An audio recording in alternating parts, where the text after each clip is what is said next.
नमस्कार साथियों, स्वागत है आप सभी को शौर्य इंस्टीट्यूट चैनल में। आज हम लोग दोस्तों, जैसा कि आप जानते हैं कि हमारे 20 अगस्त को आपका जो है पीईटी परीक्षा होने वाली है। तो इसको ध्यान देते हुए हम लोग जो है प्रैक्टिस सेट को सॉल्व करने वाले हैं। जितने भी पीईटी यूपी ट्रिपल सी ऐसे पीईटी प्रैक्टिस सेट के जितने भी होंगे हम लोग सॉल्व करेंगे। तो आज हमारा जो है प्रैक्टिस सेट 1 एंड फर्स्ट को सॉल्व करने वाले हैं। चलिए देख लेते हैं किस तरह से क्वेश्चन बन रहे हैं, किस तरह से क्वेश्चन आ रहा है। तो चलिए पहला क्वेश्चन आपका है दोस्तों। पहला क्वेश्चन है, मोहनजोदड़ो का स्थानीय नाम क्या होता है। स्थानीय नाम क्या है? तो देखिए, रेगिस्तान का टीला, ये तो आपका गलत है। ठीक है। नदीमुख भूमिका का टीला, ये भी आपका गलत हो गया। ठीक है। जीवन का टीला आपका, यह भी गलत हो गया। तब आपका राइट आंसर क्या हो जाएगा? मृतकों का टीला। यानी कि मोहनजोदड़ो का स्थानीय नाम क्या होता है? मृतकों का टीला। तो इसमें कुछ और भी हम जुड़े बातों को बता दे रहे हैं दोस्तों। मोहनजोदड़ो को देखिए, मोहनजोदड़ो को सिंधी भाषा में क्या कहते हैं? मृतकों का टीला कहते हैं। अब मोहनजोदड़ो की खोज किसने की थी, तो इसके बाद में चर्चा करें। तो मोहनजोदड़ो की खोज जो है 1921 से लेकर के 1922 के तहत, ठीक है, में राखल दास बनर्जी ने किए थे। कौन किए थे? राखल दास बनर्जी। कौन किए थे? राखल दास बनर्जी। ठीक है। ये हमारे पहले क्वेश्चन का था। ठीक है। मोहनजोदड़ो का इनकी स्थानीय नाम क्या होता है दोस्तों? मृतकों का टीला। और 1921 से 1922 में कौन किए थे? वो राखल दास बनर्जी ने इसकी खोज किए थे। किसका? मोहनजोदड़ो की खोज किए थे। ठीक है। चलिए नेक्स्ट क्वेश्चन हमारा है। नेक्स्ट क्वेश्चन को हम लोग देख लेते हैं। नेक्स्ट क्वेश्चन है दोस्तों आपका, प्रारंभिक बौद्ध धर्म की रचना किसमें की गई थी। यानी कि प्रारंभिक बौद्ध धर्म की रचना किसमें की गई थी? तो किसमें? देखिए भाई, मतलब किस भाषा में की गई थी प्रारंभिक बौद्ध धर्म की? प्राकृतिक भाषा, प्राकृतिक पाठ में। देखिए, ये भी गलत आपका है। तो संस्कृत पाठ में, ठीक है, और चित्रलेखी पाठ में। तो सबसे पहले देखिए दोस्तों, पाली पाठ में की गई थी। राइट आंसर इसका क्या हो जाएगा? पाली पाठ में की गई। तो पाली पाठ के बाद जो है संस्कृत पाठ में की गई। तो लेकिन सबसे पहला हमारा आंसर क्या आना चाहिए? पाली पाठ में। क्या पूछ रहा है? प्रारंभिक बौद्ध धर्म की रचना किसमें की गई थी? तो किसमें की गई थी? पाली पाठ में की गई थी। ठीक है। तो इसमें जो है पाली उस समय आमजनों की जो है भाषा थी। ठीक है। बाद में बौद्ध धर्म ग्रंथ संस्कृति में भी लिखी गई। यानी कि दूसरी बाद में क्या किस में लिखी गई? संस्कृत में भी लिखी गई है। ठीक है। तो इसका राइट आंसर क्या हो जाएगा? पाली। और दूसरी बात आपका क्या हो जाएगा? संस्कृत पाठ। ठीक है। चलिए अगला क्वेश्चन। अगला क्वेश्चन आपका है दोस्तों, कह रहा वह सुल्तान कौन था? वह सुल्तान कौन था जिसने खलीफा के अधिकार को मानने से इनकार कर दिया था? देखिए, अलाउद्दीन खिलजी, ठीक है, गयासुद्दीन खिलजी। ठीक।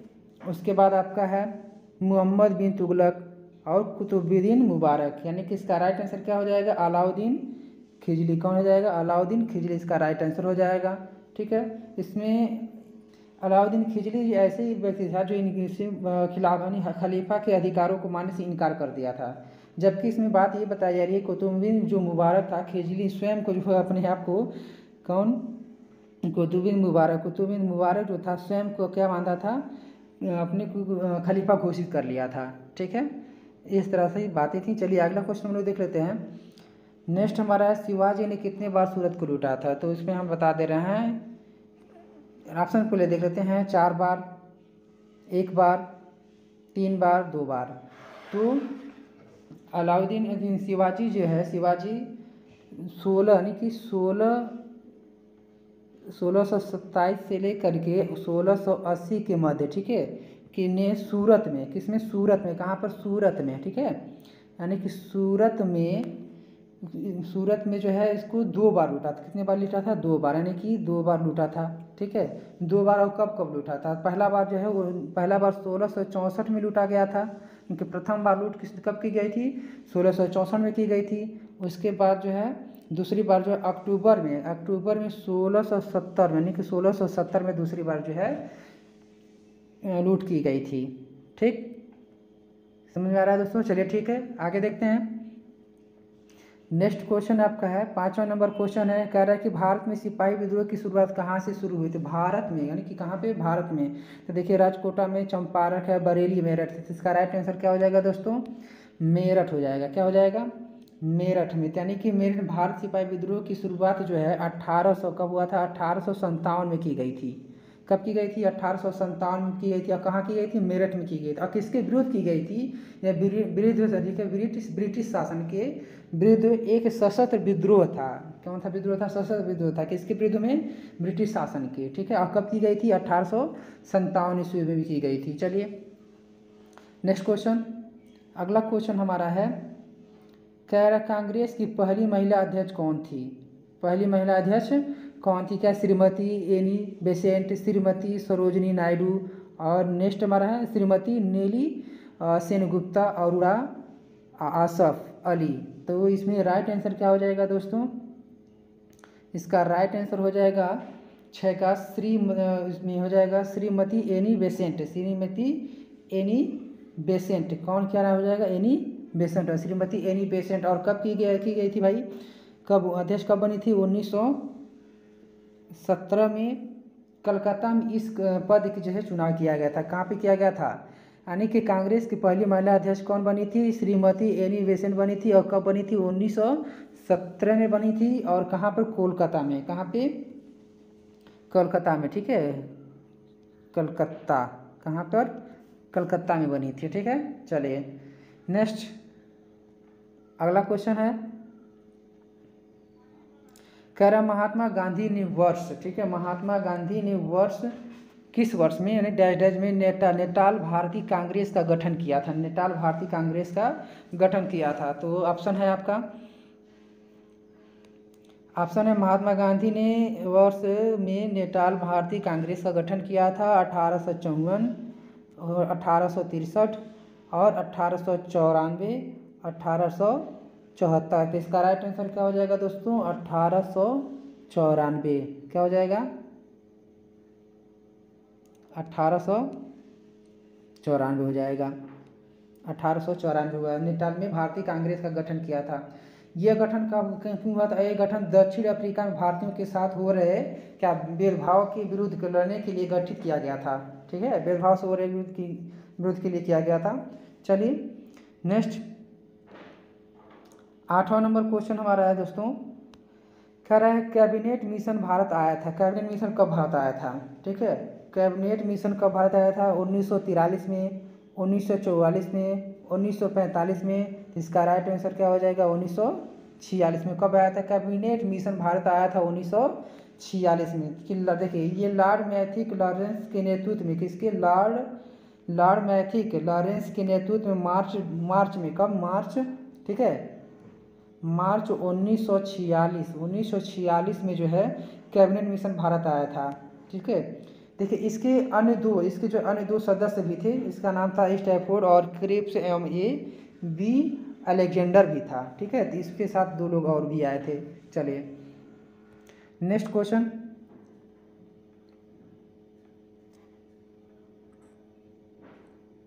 9वां नंबर क्वेश्चन हमारा है, कह रहा है कि निम्न में से कौन सा उपन्यास भारत के स्वतंत्रता सेनानियों के लिए प्रेरणा का स्रोत बना था? यानी कि निम्न में से कौन सा उपन्यास भारत के स्वतंत्रता सेनानियों के लिए प्रेरणा का स्रोत बना था? देखिए प्रेरणा का स्रोत कौन बना था?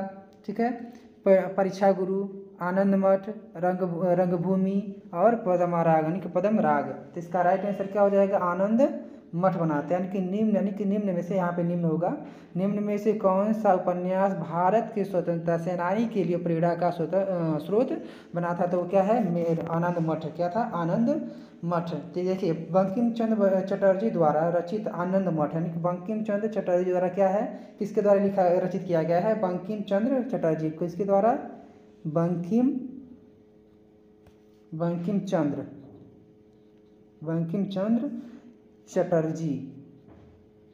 चटर्जी द्वारा, बंकिम चंद्र चटर्जी द्वारा जो ये रचित जो है उपन्यास भारत के स्वतंत्रता सेनानी के लिए प्रेरणा का स्रोत बना था। ठीक है, और इसमें इसके साथ साथ ये भी है, बंगाली देशभक्ति की बाइबिल भी कहा जाता है। इसी को क्या कहा जाता है? आनंद मठ को क्या कहा जाता है?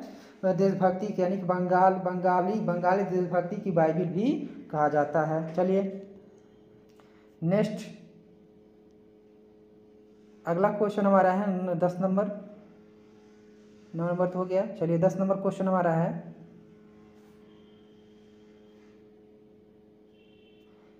10 नंबर है दोस्तों, कह रहा भारत का पहला भारतीय गवर्नर जनरल कौन था? भारत का पहला भारतीय गवर्नर जनरल कौन था? तो B.R. अम्बेडकर, ठीक है, और सी राजगोपालाचारी, डॉक्टर राजेंद्र प्रसाद, और क्या है, डॉक्टर राधाकृष्णन।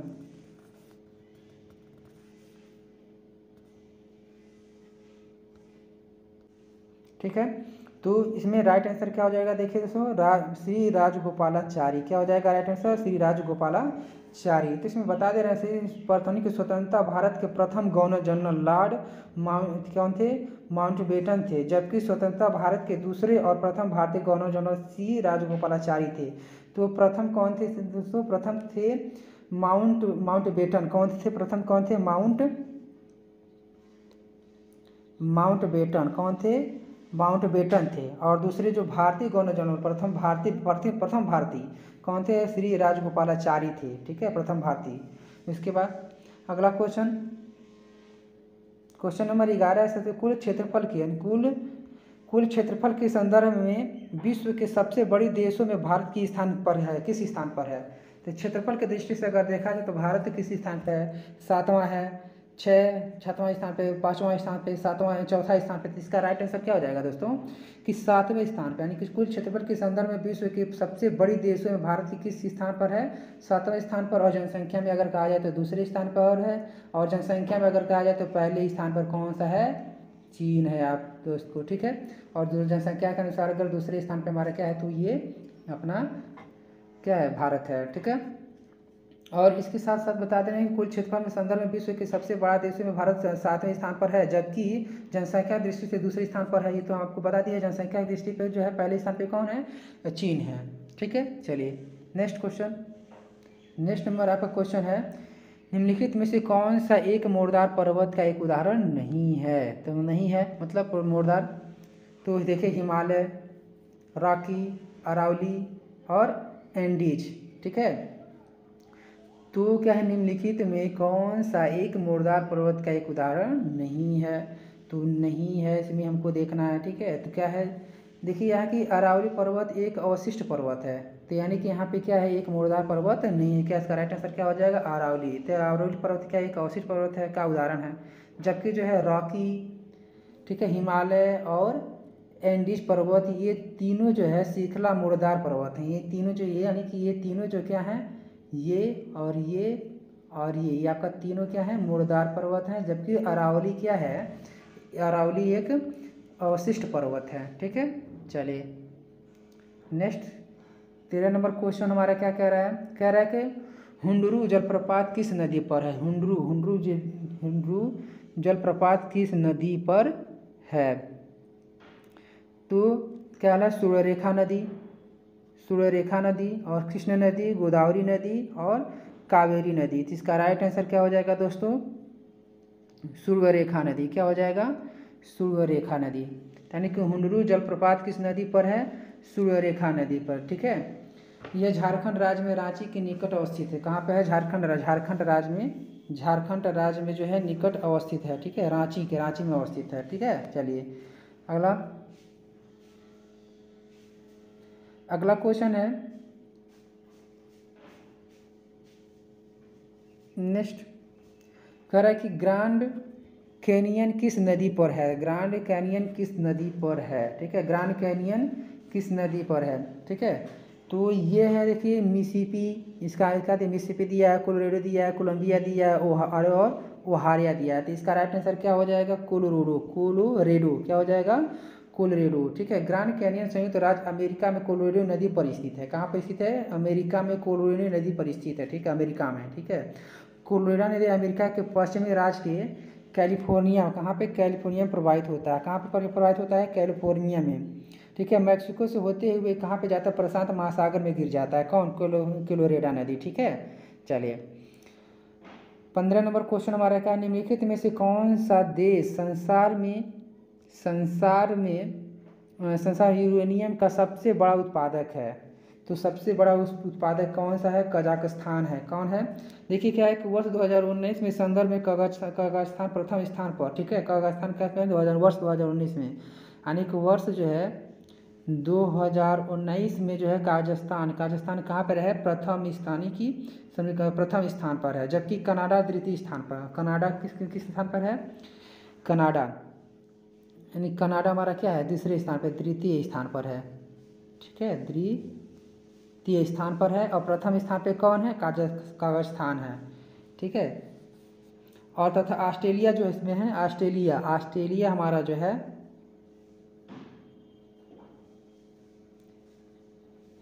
ऑस्ट्रेलिया हमारा तीसरे नंबर पे है। कितने नंबर पे, तृतीय स्थान पर है ऑस्ट्रेलिया, तृतीय स्थान पर। तो एक बार फिर समझते हैं, निम्नलिखित में से कौन सा देश संसार में यूरेनियम का सबसे बड़ा उत्पादक है। तो सबसे बड़ा उत्पादक कौन सा है, काजाख्स्तान है। कब, 2019 में बात करते हैं, ठीक है। और कनाडा जो है आपका, कनाडा दूसरे स्थान पर है। और आपका जो है ऑस्ट्रेलिया की बात करते हैं, ऑस्ट्रेलिया तीसरे नंबर पर ऑस्ट्रेलिया, इनके पहले नंबर पर काजाख्स्तान, दूसरे नंबर पर कनाडा और तीसरे नंबर पर ऑस्ट्रेलिया है, ठीक है। चलिए नेक्स्ट क्वेश्चन हमारा है, तो 16 नंबर क्वेश्चन कह रहा है, दूध उत्पादन में संसार में भारत का कौन सा स्थान है। तो दूध उत्पादन में भारत का जो है कौन सा स्थान है, तो हमारा भारत का दूध उत्पादन में पहला स्थान है। कौन सा स्थान है, पहला स्थान है, ठीक है। कौन सा, दूध उत्पादन में संसार में भारत का कौन सा स्थान है, पहला स्थान। भारत का देखिए संसार में दूध उत्पादन में प्रथम स्थान भारतवर्ष 1948 में लगातार विश्व दूध उत्पादन प्रथम स्थान पर है। किसमें, 1998 से, ठीक है। और दूध उत्पादन प्रथम स्थान पर है। वर्ष 1900 देखिए 2019 से लेकर के 19 और 20 में भारत दूध उत्पादन का कुल उत्पादन कितना हो गया है, कुल उत्पादन कितना है, 198.44 मिलियन टन हो गया है, ठीक, मीट्रिक टन हो गया है, ठीक ना। यानी कि जो है दूध उत्पादन 2019 से 20 तक जो है क्या, 20 से लेकर के 198.4 मीट्रिक टन का जो है उत्पादन, इसका कुल उत्पादन हो गया है, ठीक है। चलिए अगला क्वेश्चन 17 नंबर क्वेश्चन कह रहा है कि राजकोषीय घाटा का अर्थ क्या है। राजकोषीय घाटा का अर्थ क्या है, यानी कि सरकार द्वारा एकत्रित कुल राजस्व, सरकार के कुल राजस्व और कुल व्यय के बीच अंतर, सरकार का कुल व्यय, सरकार द्वारा ली गई कुल उधार राशि। तो इसका राइट आंसर क्या हो जाएगा, सरकार के कुल राजस्व और कुल व्यय के बीच अंतर, ठीक है। तो खुशी घाटा कहलाता है, ठीक है। तो ये आपका राइट आंसर क्या हो जाएगा, बी। चलिए अगला देखते हैं, 18 नंबर क्वेश्चन कह रहा है कि भारत में योजना आयोग का गठन किस वर्ष में किया गया था। देखिए 1947, 1950, 1949, 1952। तो कब किया गया था दोस्तों, 1950 में। भारत में योजना आयोग का गठन किस वर्ष में किया गया था, योजना आयोग का गठन, ठीक है, 1950 में किया गया था, ठीक है। भारत में स्वतंत्रता के पश्चात राष्ट्र स्वर्गीय विकास करने के लिए, किसका, स्वर्गीय विकास करने के लिए केंद्र शासन ने 15 मार्च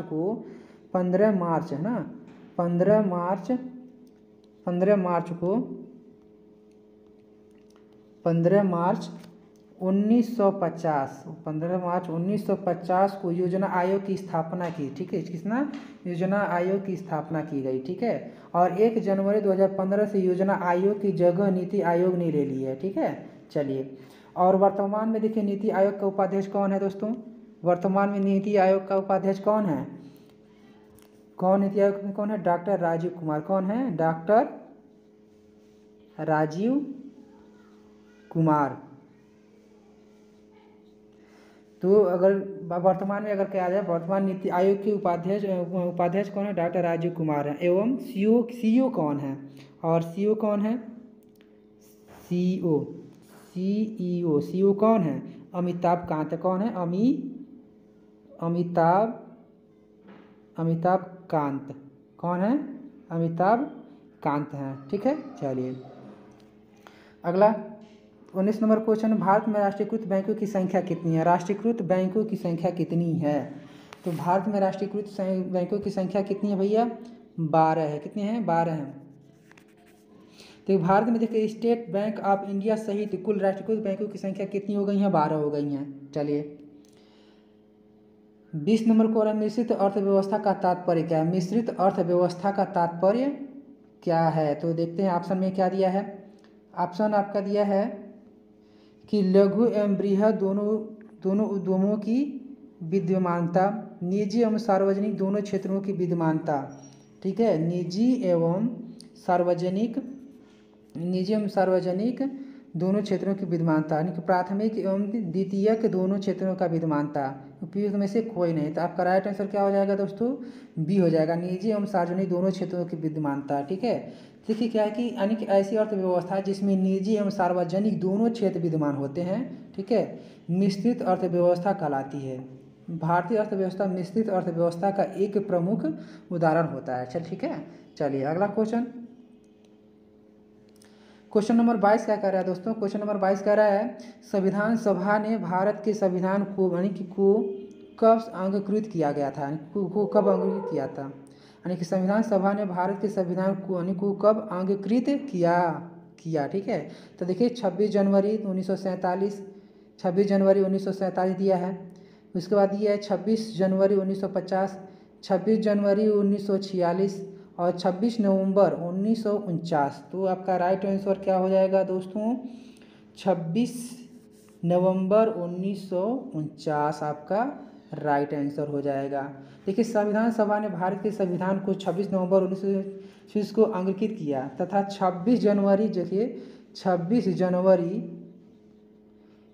जनवरी 1950 को क्या किया था, 1950 यह पूर्णतया लागू हो गया था, पूर्णतया क्या हो गया था, लागू कर दिया गया था। क्या किया गया था, लागू किया गया था। ठीक है, चलिए अगला क्वेश्चन हम लोग देख लेते हैं। अगला क्वेश्चन हमारा क्वेश्चन नंबर 22 क्या कह रहा है कि स्वतंत्रता का अधिकार भारतीय संविधान के किन अनुच्छेदों में वर्णित है, किन अनुच्छेदों में वर्णित है। ठीक है, तो आपका देखिए अनुच्छेद 12 से 18, अनुच्छेद 19 से 22, अनुच्छेद 23 से 28, अनुच्छेद 29 से 50। तो इसका राइट आंसर क्या हो जाएगा, अनुच्छेद 19 से 22, यानी कि स्वतंत्रता का अधिकार भारतीय संविधान के किन अनुच्छेदों से वर्णित है। तो किन अनुच्छेद है, अनुच्छेद 1922 से है। तो देखिए क्या है कि स्वतंत्रता का अधिकार भी प्रजातंत्र की स्थापना के लिए उतना ही आवश्यक है जितना कि समानता का। भारतीय संविधान के अनुच्छेद 19 से 22 तक स्वतंत्रता के अधिकार का वर्णन किया गया है। कहाँ पे, 1922 तक वर्णन किया गया है। चलिए नेक्स्ट क्वेश्चन दोस्तों आपका 23 नंबर कह रहा है कि लोकसभा का कार्यकाल कितने बार 6 वर्ष तक बढ़ाया गया था, कितने बार, तो कितने बार बढ़ाया गया था दोस्तों, इसको बढ़ाया गया था एक बार। कितने बार बढ़ाया गया था, एक बार, यानी कि लोकसभा का कार्यकाल अब तक केवल एक बार वर्ष कब, यानी कि वर्ष कितने, 1975 में, कब, 1975 में। ठीक है दोस्तों, क्या हो रहा है यार, 1975 में घोषित आपातकाल के दौरान 5 वर्ष से बढ़ा करके 6 वर्ष तक कर दिया गया। किसके दौरान, आपातकाल के दौरान, आपातकाल के दौरान जो है क्या करें कि 5 वर्ष से लेकर के वो 6 वर्ष कर दिया गया था। ठीक है, कितने बार, एक बार किया गया था। चलिए नेक्स्ट क्वेश्चन है 24 नंबर क्वेश्चन क्या कह रहा है देख लेते हैं। कह रहा है कि सर्वोच्च न्यायालय के न्यायाधीश किस वायु सेवानिवृत्त होते हैं, सर्वोच्च न्यायालय के न्यायाधीश किसके, सर्वोच्च न्यायालय के। तो आपका राइट आंसर क्या हो जाएगा दोस्तों, देखिए 60 वर्ष, 62 वर्ष, 64 वर्ष, 65 वर्ष। इसका राइट आंसर क्या हो जाएगा, 65 वर्ष हो जाएगा। संविधान के जो है अनुच्छेद 124(2) के, ठीक है, 24(2) के अनुसार जो सर्वोच्च न्यायालय के न्यायाधीशों की सेवानिवृत्ति जो है वह 65 वर्ष है। कितना है, 65 वर्ष है। ठीक है, चलिए नेक्स्ट क्वेश्चन हम लोग देख लेते हैं दोस्तों। नेक्स्ट क्वेश्चन 25 नंबर क्वेश्चन क्या कह रहा है, कह रहा है कि 23वें संवैधानिक संशोधन अधिनियम के अनुसार पंचायत का कार्यकाल कितना होता है, पंचायत का कार्यकाल कितना है। तो आपको सबको पता है पंचायत का कार्यकाल कितना होता है। देखिए इसमें क्या ऑप्शन में दिया है, 4 वर्ष, 3 वर्ष, 6 वर्ष, 5 वर्ष। तो इसका राइट आंसर क्या हो जाएगा दोस्तों, 5 वर्ष हो जाएगा। क्या हो जाएगा, 5 वर्ष हो जाएगा। तो देखिए क्या है कि 23वें संवैधानिक संशोधन अधिनियम के अनुसार जब पंचायत के कार्यकाल 5 वर्ष का होता है, ठीक है, यह जो है अवधि प्रथम अधिवेशन के लिए तारीख से प्रारंभ हो जाता है। ठीक है, चलिए नेक्स्ट नेक्स्ट क्वेश्चन कह रहा है कि बर्फ पर स्केटिंग करना प्रदर्शित करता है कि दाब बढ़ाने पर बर्फ का गलनांक क्या हो जाता है, बढ़ जाता है, घट जाता है, बढ़ जाता है, कि पहले से घटता है फिर बढ़ता है, कि अपरिवर्तित रहता है। तो इसका राइट आंसर क्या हो जाएगा दोस्तों? देखिए क्या होता है कि दाब बढ़ने पर बर्फ का गलनांक क्या होता है, घट जाता है। क्या होता है? घट जाता है, जिसके कारण जो है बर्फ पर स्केटिंग करना संभव आसान हो जाता है। तो इसका राइट आंसर क्या हो जाएगा दोस्तों? घट जाता है। क्या हो जाता है?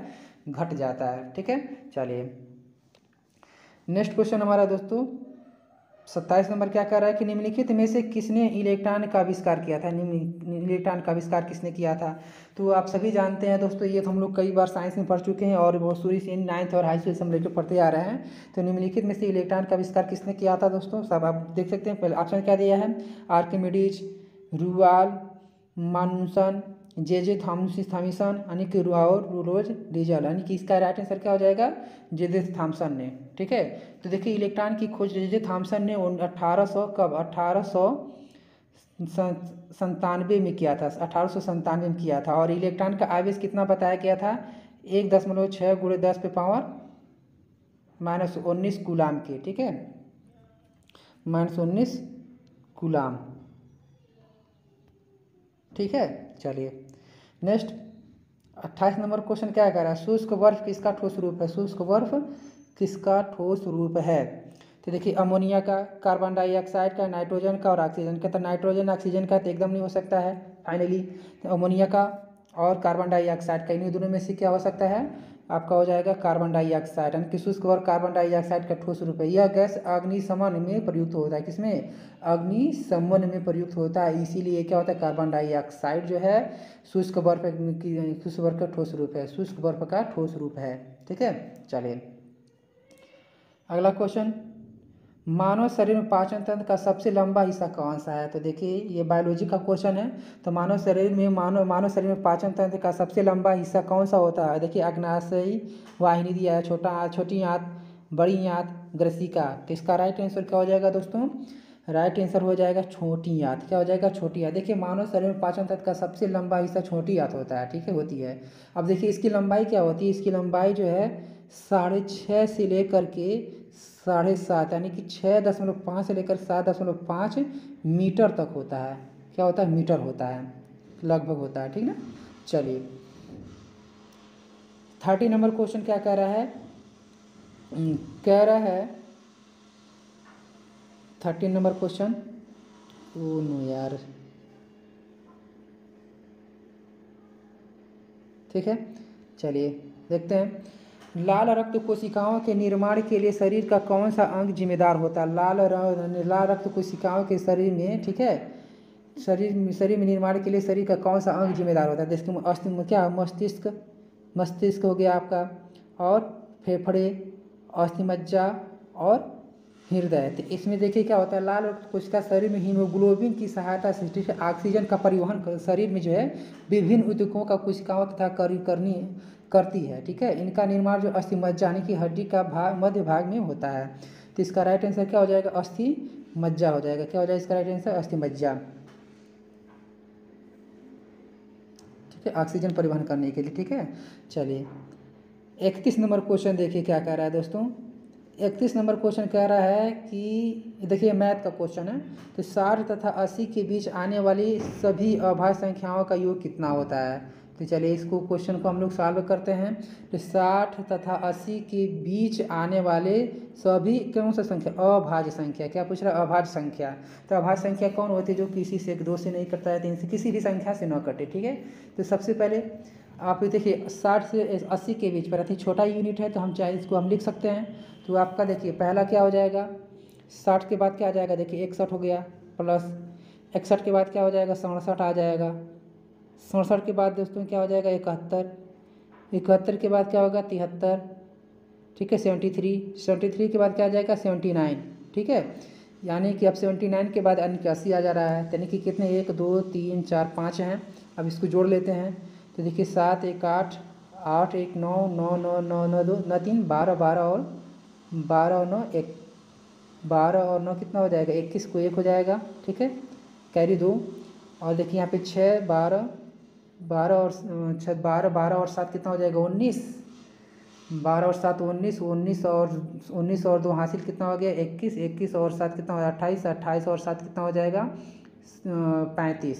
तो यानी कितना हो जाएगा 351। तो इसका राइट आंसर कितना हो जाएगा सी हो जाएगा। क्या हो जाएगा सी हो जाएगा। चलिए अगला क्वेश्चन।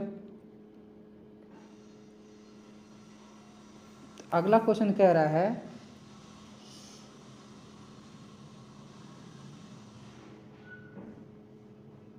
नेक्स्ट क्वेश्चन हमारा है मैथ का ही है। तो कह रहा है